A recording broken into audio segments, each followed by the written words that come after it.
সামনে তরুণ প্লেয়াররা তারা যে অনুপ্রাণিত হতে পারে বা ফুটবলে ঢুকতে চাবে, সেই একটা জার্নি, সেই একটা যাত্রা শুরু কিন্তু আজকে আমাদের ঢাকা নর্থ সিটি কর্পোরেশন শুরু করেছে। তাই আমি আপনাদেরকে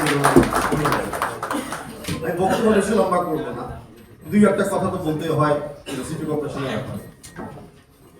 সিটি কর্পোরেশন ঢাকা নর্থ এবং ঢাকা সাউথ অনেক আগে থেকে কিন্তু বাংলাদেশের শহরের পায়োনিয়ার লিগটা কিন্তু ওরা স্পন্সর করে আসে। সিটি কর্পোরেশন দুই ভাগ হওয়ার পর থেকেও কিন্তু সিটি কর্পোরেশন এই দায়িত্ব থেকে সরে আসে। দীর্ঘদিন ধরে পায়োনিয়ার লিগটাকে ওনারা স্পন্সর করে আসেন, মাঠ দিয়েছেন, অর্থ সহযোগিতা দিয়েছেন। সেই কারণে কিন্তু ঢাকা শহরের মাঠ থেকে কিন্তু অনেক তরুণ ভালো এবং প্রশিক্ষিত প্লেয়াররা কিন্তু জড়িয়ে রয়েছে। সিটি কর্পোরেশনের একটা বিশেষ অবদান আছে বাংলাদেশের ফুটবলের এই যাত্রার জন্য।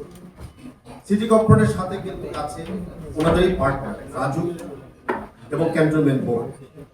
ক্যান্টনমেন্ট বোর্ডের সাথেও আমি একটু উল্লেখ করতে চাই যে বাংলাদেশের সেনাবাহিনী যে অবদান রাখছে আমাদের ফুটবলের প্রতি, খালি লজিস্টিক্স দিয়ে না, সেনাবাহিনী থেকে অনেক প্লেয়াররাও কিন্তু আমাদের জাতীয় দলে খেলছে এবং ভবিষ্যতেও খেলবে। তাই একই সাথে সেনাবাহিনী সেনা প্রধানকে ধন্যবাদ জানাচ্ছি। আমি স্মরণ করতে চাচ্ছি উইথ আটমোস্ট রেসপেক্ট, ধন্যবাদ জানাতে চাচ্ছি যে আমাদের সকলের বর্তমান প্রাণপ্রিয় নেতা আমার মাননীয় প্রধানমন্ত্রী তারেক রহমান সাহেবকে, উনি যে এখন ফুটবল এবং ক্রীড়াটাকে আমাদের প্রতিটি শিশু প্রতিদিন জীবনের ভিত্তিতে অন্তর্ভুক্ত করে দিয়েছে। সেটা এখন স্কুলের মাধ্যমে হোক বা স্কুলের পরে বিনোদনের জন্য খেলাধুলার মাধ্যমে হোক। আসলে স্পোর্টসটা আমাদের কি শেখায়? স্পোর্টসটা আমাদেরকে শেখায় প্রতিযোগিতা, প্রতিহিংসা নয়।